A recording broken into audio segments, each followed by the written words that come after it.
If you are done with your garden for this year, I've got something in this bag right here that you can plant right now to help your garden out next year. Kevin Espiritu here from Epic Gardening, where it is our goal to help you grow a greener thumb. This is the easiest thing you can do. It's the laziest thing you can do in the garden right now.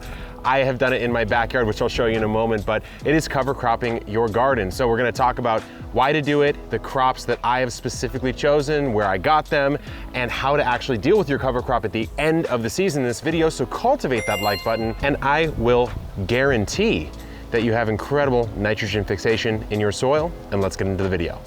The first thing to understand are the benefits of cover cropping, and there are many. The first one is in the name. You are quite literally covering the soil with something living while you're not actively cultivating it for your vegetables or your fruits or just your edible garden. So that is the number one advantage. And what's that gonna do for the soil? Well, number one, it's gonna prevent any sort of evaporation and just getting crazy dry, baked and caked soil, because there's going to be plants in there and you're going to be watering and caring for them.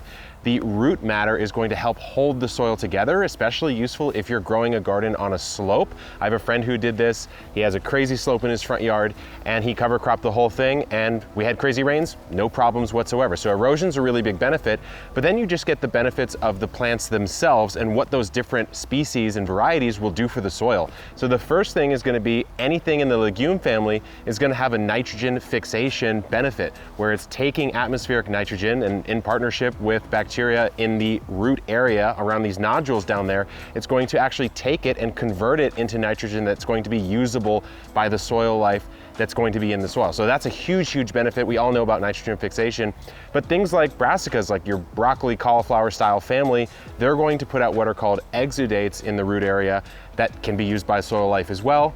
And then also you have things like the daikon radish, any sort of taproot style plant that's going to grow deep.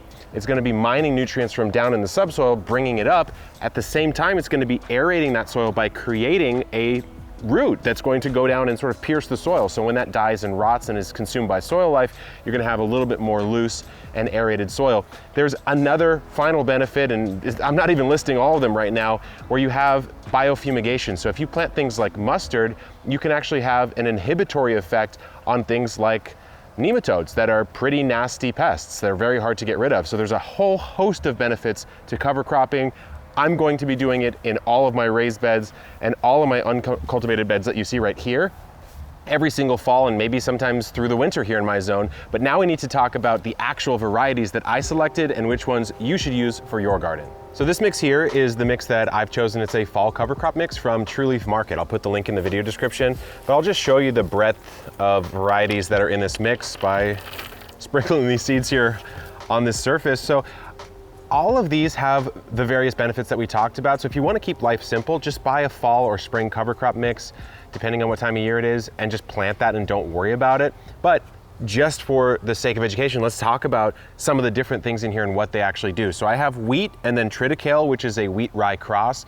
That's going to basically just keep the soil together, prevent that erosion. The roots are going to help dig out and aerate the soil. Then I have a variety of legumes in this mix. So we have hairy vetch, we have berseem and balansa clover, and I also have Austrian winter peas. As a legume, that's going to be your nitrogen fixer, so that's the primary benefit to those. And then we have a couple random ones here. So I have forage collards and then yellow mustard. So the yellow mustard is probably going to be acting primarily as that biofumigant, so maybe attacking nematodes or any sort of thing that it would have an effect on pest or disease wise. And then the collards are a brassica, so they're going to do a lot of that root action, but also they're going to provide some of those exudates at that root zone that the soil life can feed on throughout the winter and of course when spring comes again. Okay, we have educated ourselves on cover crops. Now let's sow them. It's a very simple process.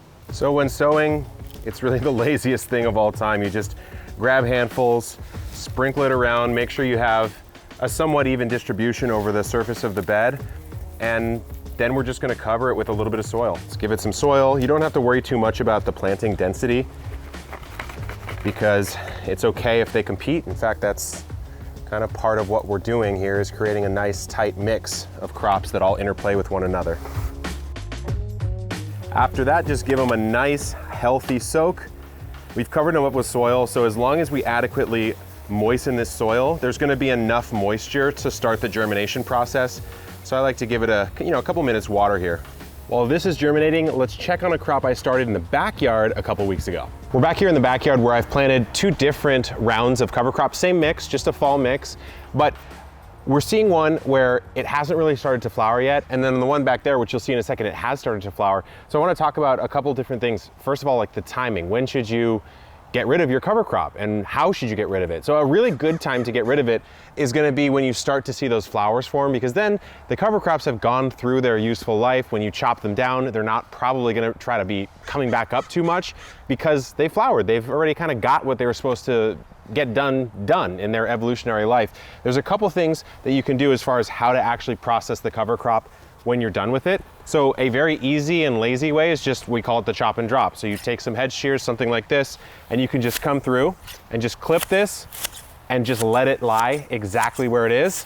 Make really short work of this. It's like making a salad green, but probably not gonna wanna be eating this. So this is a really easy thing to do. You wanna let this sit for maybe 2 to 4 weeks before you plant into it. In a second, I'll show you something more extreme where you can actually till and work it into the ground. And then the final thing you can do is just chop it.